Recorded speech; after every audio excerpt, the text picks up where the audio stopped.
नमस्कार, आप देख रहे हैं हमारा YouTube चैनल विनय विवादिया। जौनपुर की लोकसभा सीट इस बार पूर्वांचल की सबसे हाई वोल्टेज सीटों में से एक है, जहां कल श्रीकला धनंजय सिंह बहुजन समाजवादी पार्टी की टिकट पाने के बाद जनसंपर्क करना शुरुआत कर दी हैं। वहीं दूसरी तरफ बाबू सिंह कुशवाहा और कृपा शंकर सिंह की मुश्किलें बढ़ती चली जा रही हैं। जहां एक तरफ कृपा शंकर सिंह भारतीय जनता पार्टी के उम्मीदवार हैं, उनके ऊपर लगातार ये आरोप लग रहा है कि वो बाहरी नेता हैं, और दूसरी बात यह भी है कि कृपा शंकर सिंह ना उस तरीके से भौकाल बना पा रहे हैं और ना जनता के बीच जा रहे हैं। ये कहीं ना कहीं माइनस पॉइंट दिखाई दे रहा है भारतीय जनता पार्टी के लिए जौनपुर की लोकसभा सीट से। वहीं बाबू सिंह कुशवाहा जो कि बांदा से ताल्लुक़ रखते हैं, उन्हें हेलीकॉप्टर प्रत्याशी के रूप में समाजवादी पार्टी ने अपने जौनपुर की लोकसभा सीट पर उतार तो दिया है, लेकिन कहीं ना कहीं उनके लिए भी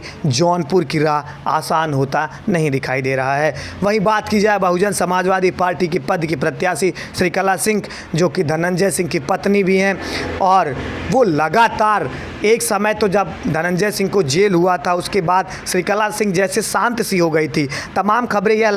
कयास यह लगाई जा रही थी कि शायद श्रीकला सिंह चुनाव मैदान में आए ही ना, उनके पिता राजदेव सिंह को चुनाव मैदान में उतार दिया जाए, क्योंकि श्रीकला सिंह काफ़ी निष्क्रिय हैं और वो जिला पंचायत की अध्यक्ष भी हैं पूरे जौनपुर की। तो ये वाली बात के बाद ऐसा लगा था कि शायद श्रीकला सिंह नॉर्मल रहेंगे और अटैकिंग मोड में नहीं आएंगी, लेकिन अचानक से बहुजन समाजवादी पार्टी श्रीकला सिंह को टिकट देती है। उसके बाद तमाम जो समीकरण, तमाम जो कायदे थे, उस पर पूरी तरीके से विराम लग जाता है, और अब बहुजन समाजवादी पार्टी की उम्मीदवार धनंजय सिंह की पत्नी श्रीकला सिंह लगातार ताबकतोड़ जनसंपर्क और जनसभाएं कर रही हैं। कल पत्रकारों से बात करते हुए हर एक सवालों का जवाब दिया श्रीकला सिंह ने बाकायदा अपने चिर परिचित अंदाज में, जो कि यह दिखा रहा है कि भारतीय जनता पार्टी और समाजवादी पार्टी की राह कम से कम जौनपुर की लोकसभा सीट में तो आसान होती नहीं दिखाई दे रही है। हालांकि अगर जातिगत समीकरण की बात करें तो श्रीकला रेड्डी जो कि ठाकुर समाज से बिलोंग करती हैं, और उसके बाद कृपा शंकर सिंह भी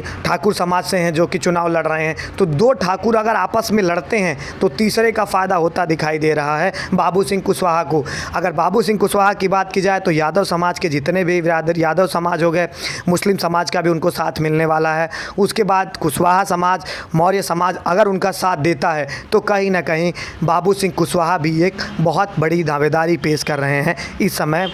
जौनपुर की लोकसभा सीट से। हालांकि जो तमाम समीकरण हैं, जो खास करके धनंजय सिंह के जेल जाने के बाद जो सहानुभूतियां हैं, धनंजय सिंह के जेल जाने के बाद जो सहानुभूतियां जौनपुर ज़िले में हैं, वो कहीं ना कहीं मायने रख रही हैं। और धनंजय सिंह के पास जातिगत समीकरण के ना होने का वो अलग मसला है, लेकिन उनके पास हर बिरादरी का, हर तमगे का वोट है, चाहे वो ब्राह्मण हो गए, क्षत्रिय हो गए, ठाकुर, कोई भी बिरादरी हो, मुस्लिम बिरादरी हो, यादव बिरादरी हो, हर बिरादरी में वोट है। और जौनपुर की लोकसभा सीट निर्णायक तभी होगी जब आप हर बिरादरी के वोट इस बार पाएंगे तभी, और इसमें कहीं ना कहीं फ़ायदा दिखाई देता पड़ रहा है श्रीकला धनंजय सिंह का। और श्रीकला धनंजय सिंह तमाम क्षेत्रों में जाकर उनका भ्रमण चालू हो गया है, जो इस बात की गवाह है कि कहीं ना कहीं इस बार श्रीकला सिंह हार मानने को तैयार नहीं है। 2009 की लोकसभा में सांसद बने धनंजय सिंह, उसके बाद कभी संसद तक जा नहीं सके। तमाम जो चुनाव, तमाम जो चीज़ें वो लगातार करते रहे, लेकिन किसी बड़ी पार्टी ने उनको सिंबल नहीं दिया था,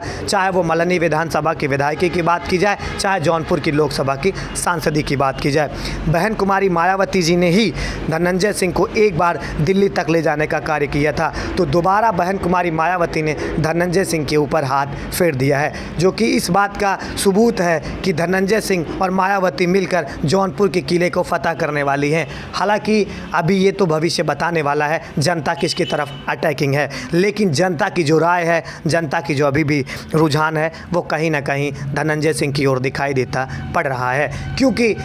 कृपा शंकर सिंह हो चाहे वो बाबू सिंह कुशवाहा हो, दोनों को बाहरी होने का आरोप लगाया जा रहा है। तमाम जो चीज़ें हैं वो अभी तक तो बहुजन समाजवादी पार्टी यानी धनंजय सिंह के पक्ष में है, चाहे वो दलित वोटर्स हो गए, चाहे उस दलित वोटर्स का पूरा जो है वो मायावती के पास पक्ष में रहता है। और दूसरी बात, धनंजय सिंह का खुद भी एक बहुत बड़ा कोर वोटर है यहाँ जौनपुर ज़िले में, जो तकरीबन 1 लाख से 1.5 लाख 2 लाख वोटों का जो अंतर होता है, वो कहीं ना कहीं धनंजय सिंह को मिलता हुआ दिखाई दे रहा है। हालांकि एड़ी चोटी का जोर लगाना होगा, चाहे बाबू सिंह कुशवाहा हो, चाहे वो कृपा शंकर सिंह हो। कृपा शंकर सिंह जिसमें भीतरी कलह मानी जा रही है, और समाजवादी पार्टी में भी भीतरी कलह मानी जा रही है कि दोनों में जो पार्टी हैं, कैंडिडेट हैं, वो बाहरी कैंडिडेट हैं, और दोनों के कार्यकर्ता बहुत ज़्यादा खुश तो नहीं दिख रहे हैं, खासकर इन दोनों टिकटों के मामले में। तो खैर फिलहाल जौनपुर की राजनीति से जुड़ी पल पल की खबर को जानने के लिए आप हमारे चैनल को सब्सक्राइब कर लीजिए और बेल आइकन दबा दीजिए। नमस्कार।